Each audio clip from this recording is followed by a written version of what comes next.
আসসালামু আলাইকুম। নাসুস kitchen and street ফুডে সবাইকে স্বাগতম।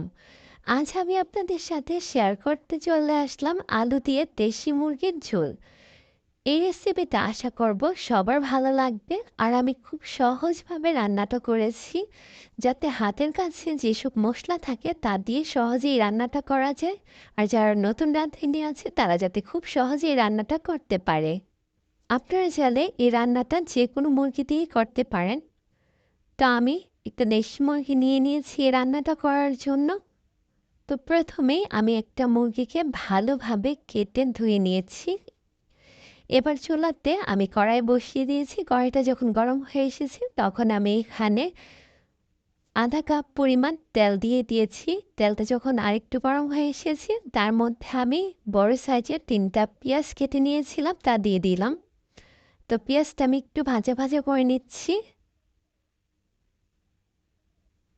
আমার পেঁয়াজটা যখন হালকা ভাজা হয়ে গেছে তার মধ্যে আমি ২টা তেজপাতা, ২টা এলাচ আর ২ টুকরো পরিমাণ দারচিনি দিলাম। দারচিনি দিয়ে আমি বেশ কিছুক্ষণ নেড়েচেড়ে ভেজে নিলাম। পেঁয়াজটা আমি হালকা ভাজা রাখলাম। যখন একটা সুন্দর ফ্লেভার বের হবে তখন আমি আদা রসুন বাটা দিয়ে দিলাম। এখানে আমি ২ চা চামচ পরিমাণ আদা রসুন বাটা দিয়েছি। এগুলো দিয়ে আমি ভালোভাবে নেড়েচেড়ে নিচ্ছি। যখন ভাজা ভাজা হয়ে যাবে তখন আমি বাকি মশলাগুলো দিয়ে দিব। এবার আমি স্বাদ মতো লবণ দিয়ে দিচ্ছি। এখানে আমি দিয়ে দিচ্ছি ১ চামচ পরিমাণ মরিচের গুঁড়া। ১ চামচ থেকে একটু কম আমি দিয়ে দিচ্ছি হলুদের গুঁড়া, আধা চা চামচ ধনিয়া গুঁড়া, আধা চা চামচ গরম মশলার গুঁড়া। তো সব কিছু দিয়ে ভালোভাবে মিক্সড করে নিচ্ছি।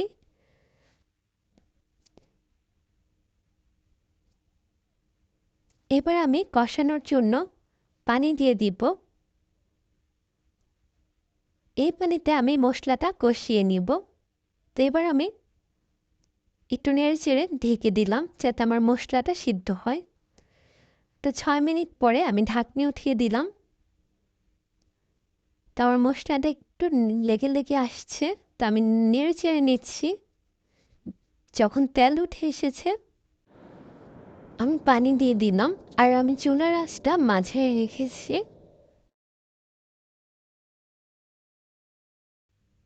এবার আমি আবার ঢেকে দিচ্ছি। মশলা যত কষানো হবে তরকারির স্বাদ তত বাড়বে। ৫ মিনিট পরে ঢাকনি উঠিয়ে নিলাম। উপরে তেল উঠে এসেছে। আমার মশলাটা পারফেক্টভাবে কষানো হয়ে গেছে। এবার আমি মশলার মধ্যে মাংসগুলো দিয়ে দিচ্ছি। মাংস দেওয়ার পরে আমি নেড়ে দিচ্ছি। ভালোভাবে নেড়ে দিচ্ছি যাতে মশলাগুলো মাংসের সাথে ভালোভাবে মিশে।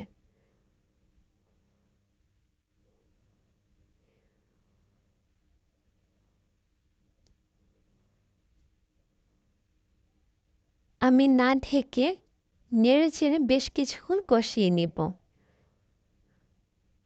যাতে মশলাটা পারফেক্টভাবে মাংসের মধ্যে যায় আর খেতেও মজা লাগে। আমি চুলার আঁচটা একটু বাড়িয়ে রেখেছি আর মাংসটা আমি নেড়েচেড়ে কষিয়ে নিচ্ছি।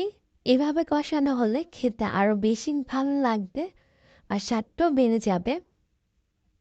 তো এবার আমি ঢেকে দিলাম প্রায় ৬ মিনিটের জন্য।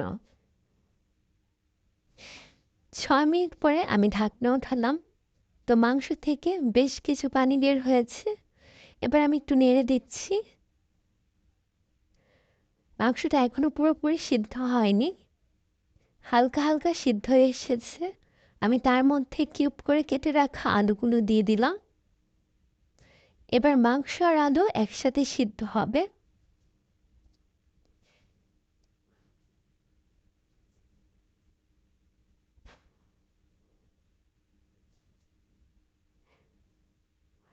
আমি নেড়ে দিচ্ছি ভালোভাবে, যাতে আলুর গায়ে মশলাটা ভালোভাবে মিশে।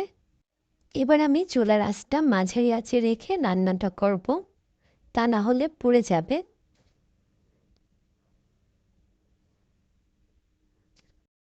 এবার আমি আবার ঢাকনি দিয়ে ঢেকে দিলাম। এর মাঝে আমার ক্যামেরাটা অফ হয়ে গিয়েছিল। তো তার জন্য আমি যখন পানি দিয়েছি তা দেখাতে পারিনি। এখানে আমি ৩ গ্লাস পরিমাণ পানি দিয়ে দিয়েছিলাম। পানি দিয়ে আমি ঢেকে দিয়েছিলাম। আমি এবার প্রায় ১০ মিনিট পরে ঢাকনি উঠিয়েছি। আমার মাংসটা, আলুটা একদম সিদ্ধ হয়ে গেছে। আর এখানে আমি কিন্তু গরম পানি ইউজ করেছি। আপনারা রান্নাতে গরম পানি ব্যবহার করবেন, তাহলে মাংসের স্বাদ নষ্ট হবে না, খেতেও মজা লাগবে। তা আমার মাংস, আলু সিদ্ধ হয়ে গেছে। তো এখানে আমি ১ চামচ পরিমাণ ভাজা জিরা গুঁড়া দিয়ে দিলাম। দিয়ে আমি নেড়ে-চেড়ে নিচ্ছি। আপনারা যদি ঝোল বেশি খেতে চান, তাহলে পানির পরিমাণটা বাড়িয়ে দিবেন। আমার রান্না কমপ্লিট। এবার আমি চুলার আঁচটা বন্ধ করে দিলাম। চুলা থেকে নামিয়ে নিলাম। দেখেন দেখতে কত সুন্দর হয়েছে, আর খেতেও কিন্তু দারুণ হয়েছে। এভাবে একবার হলেও রান্না করে দেখবেন, খেতে দারুণ লাগবে। এবার আমি সার্ভ করে নিলাম। আলু দিয়ে মুরগির মাংসের ঝোল কার কার পছন্দের খাবার জানাবেন। তো এতক্ষণ আমার সাথে থাকার জন্য ধন্যবাদ। আজ এখানেই বিদায় নিচ্ছি। আল্লাহ হাফিজ।